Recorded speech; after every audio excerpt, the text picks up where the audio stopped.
ವಿಷಯ ಸರಿಯಾಗಿಯೂ ತಪ್ಪಾಗಿದೆ. ಯಾಕೆ? ನನ್ನ ವೈಯಕ್ತಿಕ ಚಿಂತನೆಯಿಂದ ನಾನು ಆತನನ್ನು ನನ್ನ ಮನಸ್ಸಿನಲ್ಲಿ ಸೃಷ್ಟಿಸಿದೆ. ಆದರೆ ನೀವು ಹಾಗೂ ನಾನು ಸೃಷ್ಟಿಸಿರುವ ಅಥವಾ ಪಡೆದಿರುವ ವಿಶ್ವಾಸ ಒಂದು ರೀತಿಯಲ್ಲಿ ವಿವೇಕಪೂರಿತ ವಿಶ್ವಾಸ, ಭಯದಿಂದ ಬಂದ ವಿಶ್ವಾಸ ಅಲ್ಲ.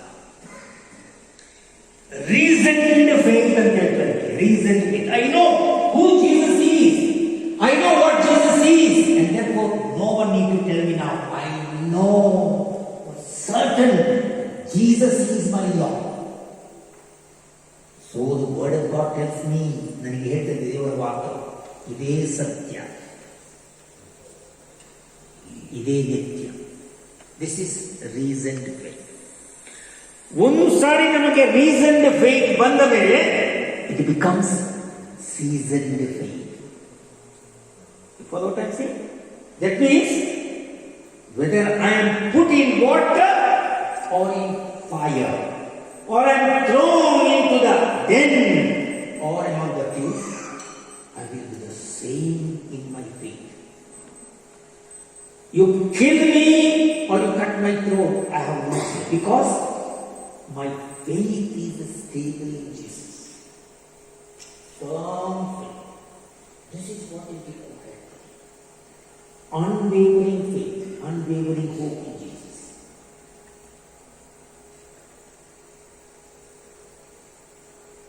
A small incident in the life of Mother Teresa. ಅವರು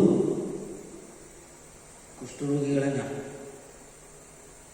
ಅವರು ಶುಶ್ರೂಷೆ ಮಾಡ್ತಾರೆ. ಅರೌಂಡ್ 50 years ಬ್ಯಾಕ್ ಕಲ್ಕತ್ತಾದ ಬೀದಿಗಳಲ್ಲಿ ಕುಷ್ಠರೋಗಿಗಳು ಅಲ್ಲಲ್ಲಿ ಇದ್ರು. ನೀನು ಮಾರ್ಕೆಟಿಗೆ ನೀವು ಹೋಗಿರ್ಬೇಕಲ್ವ? ಹೋಗಿದ್ದೀರಾ? ಮಾರ್ಕೆಟಿಗೆ ಹೋಗಿದ್ದೀರಾ? ಅಲ್ಲಿ ವಾಸನೆ ಇದೆಯಲ್ಲ, ವಾಸನೆ ಇದೆಯಲ್ಲ, ರೀ ಚೆನ್ನಾಗಿರ್ತಲ್ಲ, ವಾಸನೆ ಇರುತ್ತಿಲ್ಲ, ನೀವು ಚೆನ್ನಾಗಿರ್ತೀರ. ಮಂಗಳೂರಿಗೆ ನೀವು ಮಾರ್ಕೆಟಿಗೆ ಮಳೆ ಬಂದ್ರಂತೂ ನೀವು ಮನೆಗೆ ಬಂದು 20 ಸಾರಿ ಸ್ನಾನ ಮಾಡಿದ್ರು ಅದರ ವಾಸನೆ ಬರುತ್ತೆ. ಅಂಥ ನಾರು ಕಲ್ಕತ್ತಾದ ಸ್ಟ್ರೀಟ್ಗಳಲ್ಲಿ ಮದರ್ ತೆರೆಸಾ ಅವರು ಕುಷ್ಠರೋಗಿಗಳ ಸೇವೆ ಮಾಡಿದ್ರು. ಮತಾಂಧಗಳು ಹೇಳ್ಬೋದು ಮತಾಂತರಗೋಸ್ಕರ ಮಾಡ್ತಿದ್ರು ಅಂತ ನೋಡಿ, ಡಿಫ್ರೆಂಟ್. ಬಟ್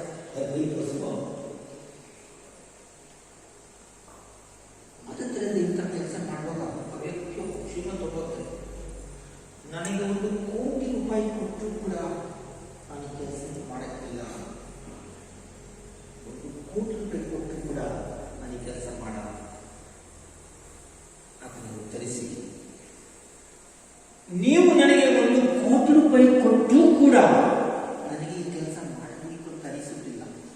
ಆದರೆ 1 ಕೋಟಿ ರೂಪಾಯಿಗಿಂತ ಜಾಸ್ತಿ ಬೆಲೆ ಬಾಳುವ ಈ ವ್ಯಕ್ತಿಯ ಒಳಗಡೆ ಒಬ್ಬ ವ್ಯಕ್ತಿ ಇದ್ದಾನೆ, ಅದ್ಭುತ ಒಬ್ಬ ವ್ಯಕ್ತಿ ಇದ್ದಾನೆ, ಆತನೇ ನನಗೆ ಪ್ರೇರಣೆ. He is my inspiration. ಯಾರಾತ? ಆತನೇ ಯೇಸು ಕ್ರಿಸ್ತ ಅನ್ನುತ್ತಿದ್ದಾರೆ mother Teresa. Is it so? ಮತ್ತೆ ಬರೆದ ಶುಭ ಸಂದೇಶ ಅಧ್ಯಾಯ 5 ವಚನ 13. ನೀವೇ ಲೋಕಕ್ಕೆ ಉಪ್ಪು ಸಪ್ಪೆಗಾದ್ರೆ ಏನಾಗುತ್ತೆ? ಅದು ರುಚಿ ಕಳ್ಕೊಳ್ಳುತ್ತೆ. ಅದನ್ನು ಜನರು ಏನು ಮಾಡ್ತಾರೆ? ಬಿಸಾಕ್ತಾರೆ. ಉಪಯೋಗಿಲ್ಲದ ವಸ್ತು ನಾವು ಏನು ಬಿಸಾಕ್ತೇವೆ? ಕಸದ ತೊಟ್ಟಿಗೆ ಬಿಸಾಕ್ತೇವೆ. ಇಂಥ ಮೂಲ್ಯವಾದಂಥ ಒಂದು ಸಂದರ್ಭ ನಮ್ಮ ಜೀವನದಲ್ಲಿ ವಿಶ್ವಾಸ ಇದ್ದರೆ ನಾವು ಉಪ್ಪಿನಂತೆ ರುಚಿಕರವಾಗಲು ಸಾಧ್ಯ. Jesus youth is just like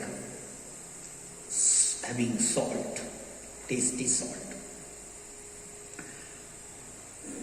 ನೀವು ಹಿರಿಯರು ಮಾತ್ರವಲ್ಲ, ನಿಮ್ಮ ಜೊತೆಗೆ ಮಕ್ಕಳು ಬಂದಿದ್ದಾರೆ, ಆ ಮಕ್ಕಳು ಆದರ್ಶ ಕಲಿತಾರೆ.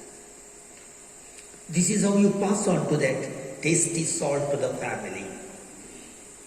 14ನೇ ಅಂಕದಲ್ಲಿ ಅಧ್ಯಾಯ 5ರಲ್ಲಿ ಯೇಸು ಹೇಳ್ತಾರೆ, ನೀವೇ ಲೋಕಕ್ಕೆ ಬೆಳಕು. ಬೆಳಕು ಪ್ರಜ್ವಲಿಸುತ್ತದೆ, ಕತ್ತಲೆಯನ್ನು ತೆಗೆದು ಹಾಕ್ತದೆ.